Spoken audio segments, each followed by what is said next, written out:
겉불써 꼬꼬댁입니다. 저희가 이번에 새로운 프로젝트로 영화 리뷰 영상 프로젝트를 시작하게 되었습니다.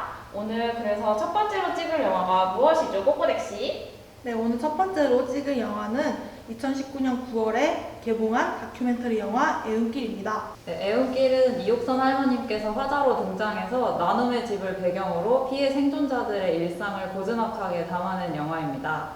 네, 영화 애운길을 보셨다면 아시겠지만 애운길은 일본군 성노예제 문제 해결 운동사의 흐름을 따라 전개되고 있습니다. 그래서 처음에는 운동사 전체를 간단하게 소개드리고자 합니다.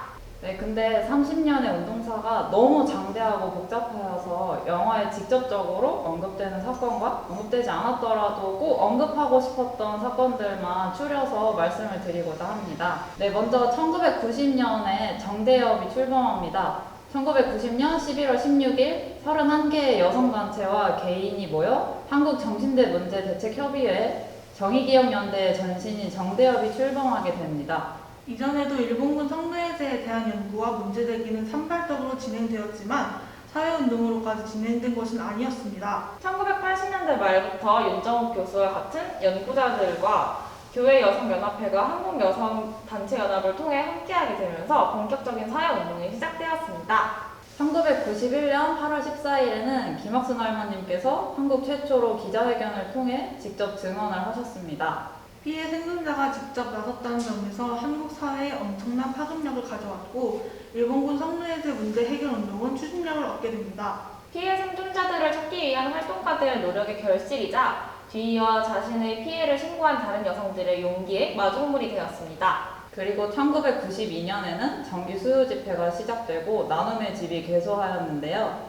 1월 8일 미야자와 기이치 일본 총리의 방한을 계기로 수요 시위가 시작됩니다. 진상규명과 책임이행, 피해자들의 명예와 인권 회복을 위한 7대 요구안을 기초로 하고 있습니다.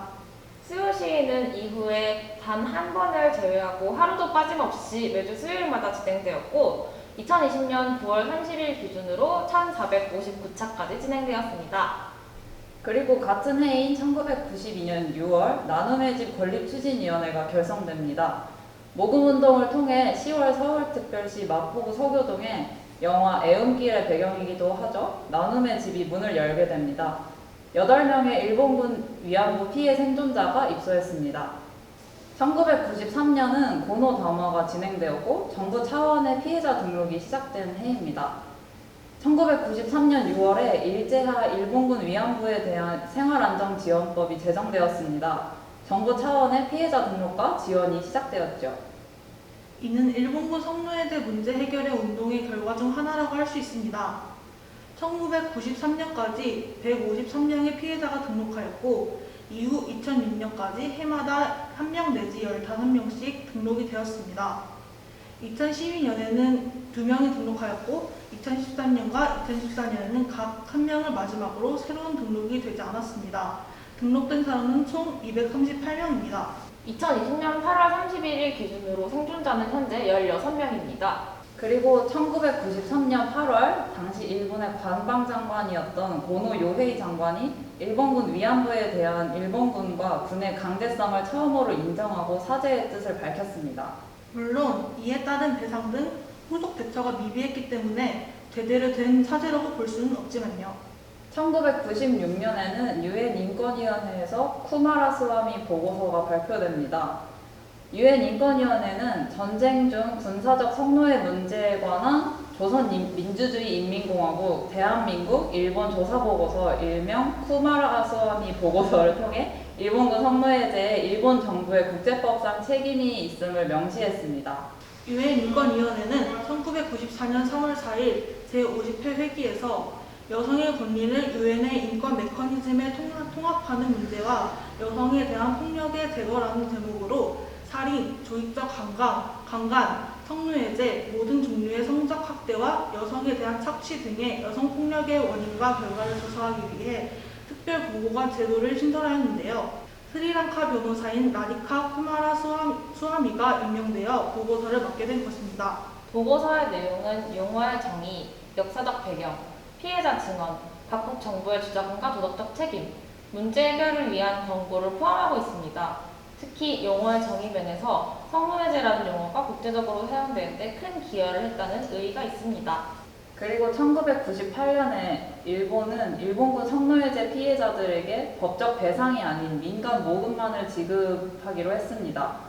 한국 정부는 이에 반대하며 일본 정부에 공식 사죄와 법적 배상을 요구합니다.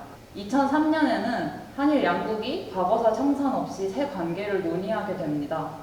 2002년 한일 월드컵 이후로 양국 정부 간의 과거사 청산 없이 새 관계를 논의하려는 움직임이 나타났고, 게다가 한국 정부는 1965년 한일 회담 문건 공개를 하지 않겠다고 밝혔습니다.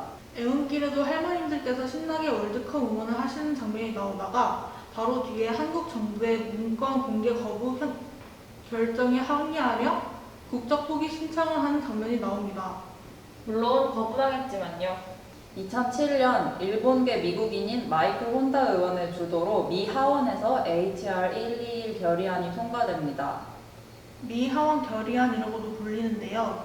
제2차 세계대전 당시 일본군의 종군 위안부 강제 동원에 대해 일본 정부의 공식 사임과 사과, 역사적 책임을 요구하고 일본 총리의 사과를 권고한 내용입니다.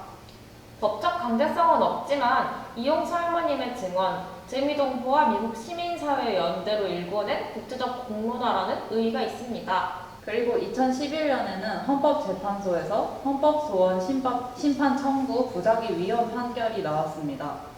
8월 30일에 헌법재판소는 2006년에 일본군 위안부 피해자들이 제기한 헌법소원의 위헌 결정을 내렸습니다. 한국 정부가 1965년 한일회담 당시 청구권 협정에 해석에서 있을 분쟁을 해결해야 할 자기 의무가 있음에도 불구하고 그 해결에 나서지 않아 피해자들의 기본권을 침해하고 있는 것은 위헌이다 라고 선언한 것입니다.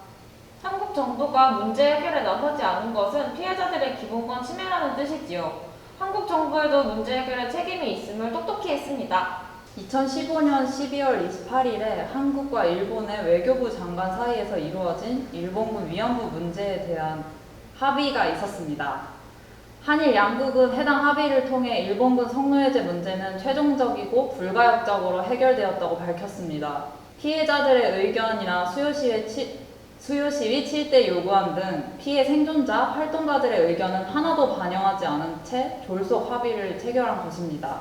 심지어 한국 정부가 국제사회에서 이 문제를 언급하지 않고 일본 대사관 앞에 세워진 평화비 문제를 원만히 해결할 수 있도록 노력하겠다는 내용도 있습니다. 사실상 평화비를 철거할 수 있도록 한국의 시민단체와 자진해서 교섭하겠다는 것이나 다름없죠. 합의 과정 역시 국민들과 특히 당사자인 피해 생존자들에게 제대로 고지되거나 동의를 구하지 않았습니다. 애원길에서도 이옥훈 할머님께서 일본 총리하고 한패 우리 정부에서 일본에 돈 받고 할머니들 팔아먹었지 라고 말씀하셨었죠. 진행 과정부터 그 내용까지 정의로운 해결을 위해 진행된 합의라고 보기 어렵습니다. 졸속 합의라는 평가와 거세지는 여론으로 2015년 한일 합의 이행은 무기한 보류되었습니다. 그리고 2018년이 되어 한국 정부는 2015 한일 합의의 결과물인 화해치유재단을 해산시키기로 결정합니다. 화해치유재단이란 2015 한일 합의의 내용을 이행하기 위해 2016년 7월에 졸속적으로 설립된 여성가족부 소관의 재단 법인입니다. 일본이 유치한 10억엔을 관리하고 사용하기 위해 세워진 것입니다. 2017년 12월 강경화 외교부 장관과 TF팀이 졸속 설립 조사 결과를 밝히고 2018년 11월에 발족한 지 2년 4개월 만에 해산 절차에 들어갔습니다. 재단은 해산되었으나 일본의 10억엔은 여전히 돌려주지 못했기 때문에 2015 한일 합의는 아직도 전면 무효화되었다고 보기 어렵습니다.